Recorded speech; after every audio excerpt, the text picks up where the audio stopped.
दोस्तों, बच्चों, मेरे प्यारे बच्चों, यहाँ ध्यान दीजिए। आज आज मैंने आयतन का एक और नया क्वेश्चन लिया हुआ है। एक गोलाकार कांच के बर्तन की बेलनाकार गर्दन है, और मुझे लगता है कि एग्जाम में आएगा ही आएगा। एक गोलाकार कांच के बर्तन की बेलनाकार गर्दन है, जिसकी लंबाई 8 सेंटीमीटर है, व्यास 2 सेंटीमीटर है। मतलब गोलाकार कांच के बर्तन की गर्दन है बेलनाकार। ठीक है। ये बेलनाकार गर्दन है, तो इसकी ऊंचाई दे रखी है, यानी कि लंबाई दे रखी है आपको 8 सेंटीमीटर। और इसका जो व्यास है, यानी यहाँ से यहाँ तक का जो व्यास होगा वो 2 सेंटीमीटर है। आपका व्यास 2 सेंटीमीटर है, तो आर क्या हो जाएगी? 2/2 बराबर 1 सेंटीमीटर आपकी त्रिज्या हो जाएगी। अब ये फिर नीचे से जो इसका भाग है वो गोलाकार है। ठीक, ऐसा बर्तन है, गोलाकार है। और इसका जो व्यास है इस गोलाकार का, यहाँ जो व्यास होगा इसका वो 8.5 दिया है सेंटीमीटर। तो आर क्या हो जाएगी इसकी? 8.5/2 हो जाएगी। मतलब हम पॉइंट हटा देते हैं, 85/20 हो गई आपकी, ये भी सेंटीमीटर। अब एक बच्चे से कहा है कि इस क्वेश्चन का निकालिए आयतन, और बच्चे ने निकाला भी, और अपना दिमाग लगा के उसने उत्तर क्या निकाल लिया? 345 सेंटीमीटर क्यूब। तो अब आपको पता करना है कि उस बच्चे ने जो आंसर निकाला है वो सही है या नहीं है। तो आपको सीधे सीधे क्या पता करना है? इस बर्तन का आयतन निकालना है। तो हम सीधे कर लेते हैं। बर्तन का आयतन बराबर क्या हो जाएगा बच्चों? बर्तन का आयतन मतलब हो गया volume of that vessel is equal to क्या हो जाएगा? बेलन का आयतन, यानी कि बेलन का आयतन मतलब हो गया आपका volume of cylinder plus volume of sphere. ये गोले का आयतन, जो गोलाकार भाग है उसका आयतन, गोले का आयतन। ठीक है। तो बेलन का आयतन आपके पास होता है पाई आर एच प्लस क्या हो जाएगा? 4/3 पाई आर क्यूब। अब यहाँ आर अलग अलग है, तो आप कॉमन क्या लेंगे? खाली पाई को ही आप कॉमन ले सकते हैं, क्योंकि इसकी आर अलग है, इसकी आर अलग है। तो आप यहाँ पर पाई को बाहर ले लेंगे, तो अंदर आपका क्या आ जाएगा? r² धन 4/3 r³। क्योंकि आर अलग अलग है, इसलिए मैंने आर को कॉमन नहीं लिया अभी।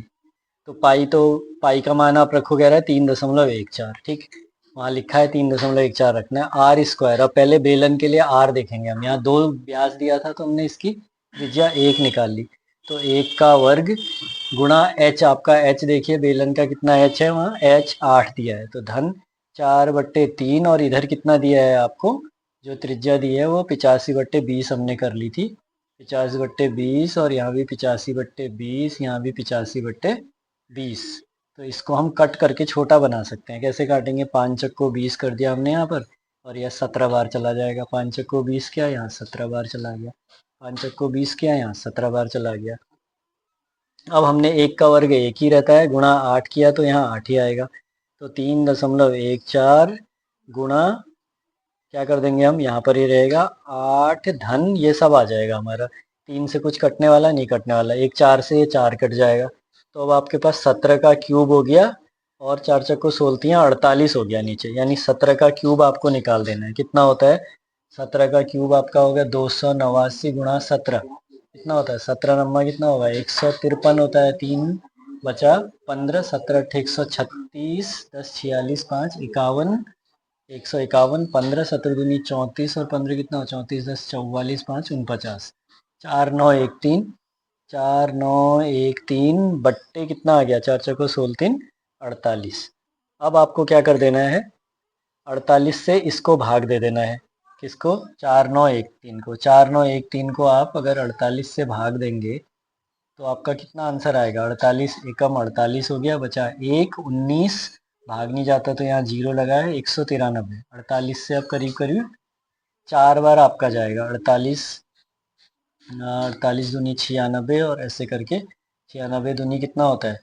192। तो ये 4 बार लगभग लगभग जाएगा। 104, 104 अगर लगभग हम यहाँ ले रहे हैं इसको, 104 और 8 कितना हो गया?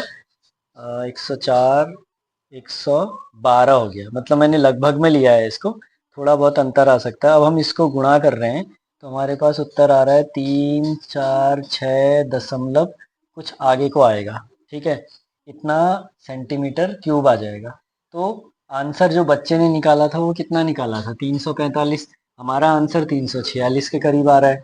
तो हमारा आंसर सही है। इसका मतलब बच्चे का आंसर जो था वो रॉन्ग था, और सही आंसर आपका हो जाएगा 346.1 सेंटीमीटर क्यूब।